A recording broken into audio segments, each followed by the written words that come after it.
Hello, and I am so excited to have you here today. Everyone, meet Rebecca Reynolds. She is like one of the best people in the world, and she is so freaking intelligent. She's a social media and digital marketing strategist, and Oh, she is here to tell us all about how she has built her personal brand. So, Rebecca, would you like to take a moment to introduce yourself a little bit better than I did? yeah. So no, you did great. I'm Rebecca Reynolds. I'm a social media and digital marketing strategist. I mainly I'm good at storytelling. And like so short form video and platforms like TikTok were really great platforms for me to get into. I have a background in like e-commerce brands and creating content for those. The last e-com brand we got it up to like 1 million followers on Facebook. And then now this last year, I think I added it up last week and we had grown like collectively like 100,000 followers across like all of our clients last year. So, in addition to the growth that we had on my personal channel, so like my kind of biggest thing is like, I really try to practice what I preach. I try to do it on my own pages as well as when I'm doing it for like clients. But I love it. Oh, I love that so much. And I think like even how you just, touched on you are a great storyteller. You are also fantastic at showcasing your personality, which is so much fun. Like if anyone has the chance to watch Rebecca, and I think you've grown on what, like 3 platforms now? Yes, yeah. TikTok was my first, which is the funniest thing because I just started posting on there and I was like, oh, I'll just try it out. And I did what I did at my econ job. My econ job was in a women's like fashion boutique. And so it was like hair done up, makeup done, like you need to go get a tan, like you need to look good. And so my first videos on there were that, but that's not me at all. And I started blowing up on TikTok once I started just rolling out of bed and popping out videos. I had no makeup on. I'm looking homeless, like I'm looking rough. And I just started like coming up with funny ideas and funny stories and like talking about my life and motherhood and like entrepreneurship. And those videos started working. And I was like, okay, like I'm going to take some of these and start moving these over on the Facebook. And I'm going to figure out how to work Facebook because they rolled out their real program. So we're at 26,000 followers on my personal Facebook page, but 180,000 followers on my TikTok account. And then this year we finally gotten my Instagram account to start taking off. And so now we're at 6,000 followers on that platform as well.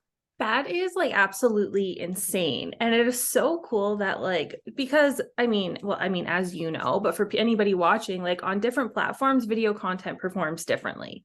So it's a Yes. bit of, trial and error to figure out which kind of video is going to work on which platform.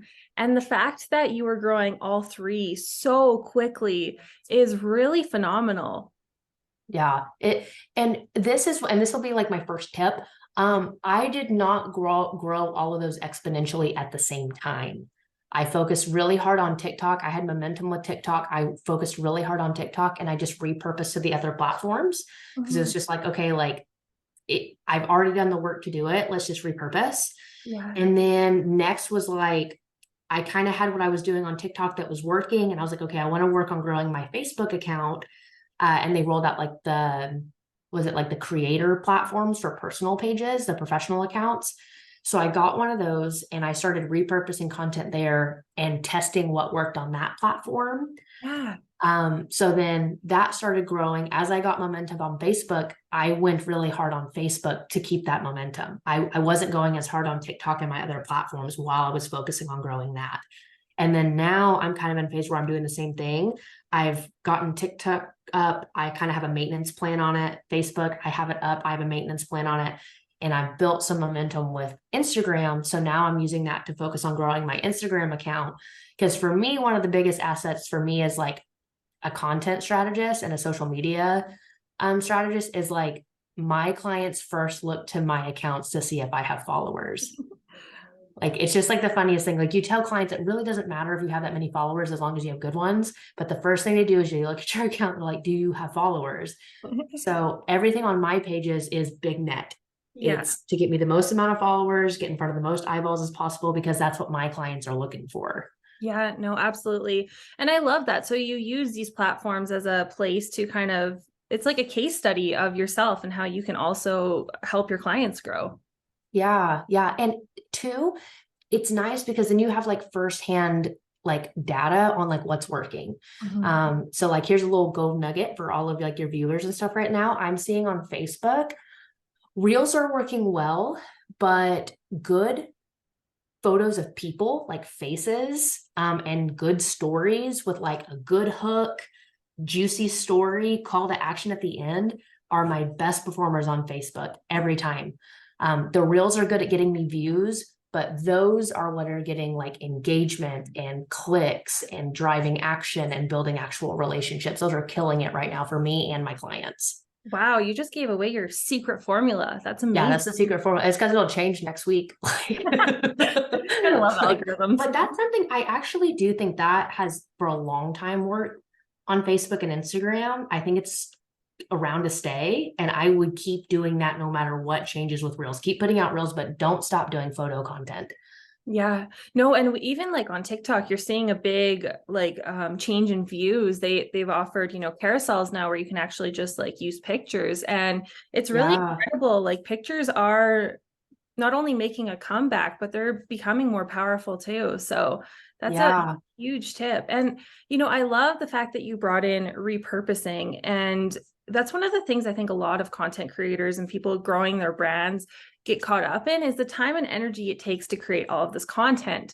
So when you implement a strategy such as yourself, such as you have, you can repurpose something without really making major shifts. So do you use the text native to each app on each video, or are you just taking one video and putting it across the 3 platforms? I take one video, I post it one place, and then I download it from there and I push it everywhere else.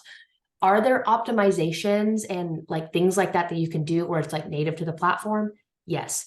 But I am a big advocate for, if you can do it consistently and you lose some of the optimization, it's better to lose the optimization and have it consistent than it's always maxed out, optimized every single time. Like when you get a team, you can start optimizing things like that. But when you are, especially if you're a content creator and you're like by yourself, or you're a brand, like a one-person solopreneur brand, or you're a social media manager and you are doing all the content for your company, you can't do all of it. So what I recommend is recording it first. If you're going to do it, if you're going for speed, record it native in the TikTok app, edit it all there, post it, use Snapchat to download it and upload it to, Instagram, YouTube Shorts. LinkedIn, you can post videos on LinkedIn now. Like just post it everywhere that you can put content. If you're looking for like higher quality, record it outside of the app. You can even use an iPhone now and get great 4K video or 1080p video. Record it on that device, record it in an editing software, and then repurpose that across all your platforms. But yeah, in the beginning, there's just no need to go in and record it in every single, like you don't have time for that. Not at all. Like it takes up so much time. And I mean, it takes up time to repurpose too, but way less time. Like you can save so much energy. Yeah, you can get 5 times bang for your buck if you repurpose. Yeah. And, I even love that we like briefly touched on the personality piece, because, I think a lot of people get hung up on, one, I think providing value and education to your audience is very important, but I also think showcasing who you are to make sure that you're a right fit for the people that want to work with you is also really important. And like, girl, you talk about like, you've talked about chicken, you've talked about momming, you've talked about like your married life. Like it just gives people such a big window into who you are and who they'll be working with. Yeah, I had a political candidate reach out to me and they wanted me to run their campaigns. They were, I can't remember if they were in Illinois or Indiana, but they saw a TikTok and it was it was a TMI TikTok, which made it even funnier because it was talking about like a bathroom story. And they reached out to me and they were like, "You're freaking hilarious. I would love for you to do my marketing." And like, it was just kind of one of those things like, if you're going to work with somebody, like, I think it's more than just, can you do the job? Like, are you going to enjoy working with them? Like, do you guys, like, I know I'm not corporate girly. Like, I'm not going to, I'm not coming in a business suit. And that's not how I'm coming onto my sales calls. And so like, I enjoy clients who are like laid back, but care about results. Mhm. And then I usually identify with people who are like very clear with what they want. They're not as focused on, like, for me, like there are aesthetic content creators. I am not an aesthetic content creator. I am going for engagement, reach. Like, I don't care if it looks pretty. I care if it performs. And so there are people who are aesthetic content creators. So like I try to attract those people who are in my skill sets and then Mhm. be able to pass them to people who are maybe what they're looking for if that's not what they're looking for. And I love that so much because it is true. Those are two very different things, and I don't think a lot of people realize, like, which one they want. Like, do they want the strategy and the statistics to, drive them forward, or do they want it to just look a certain way to position with how their brand comes across? And I think there's a way to intertwine the two as well, but I just think it's Yeah. something that people need to consider. Like, what are your goals? How fast do you want to get your goals? And, really consider all of the things. Right. What are you willing to test to Yeah, get what you want? And I think exactly. like that's a big thing that like people don't realize, like, what are you willing to test and try? And what are things that are like non-negotiables for you and your brand to test and try? And Yeah. then you want to find someone who matches that. Yeah, no, that is gold right there. Question for you. So for those people, that are watching and find it hard to showcase their personality or who it is that they are, like when you made the shift from showing up on camera all, done up and everything else, like what was the big mindset shift that you went through to be like, hey, let's just be Rebecca?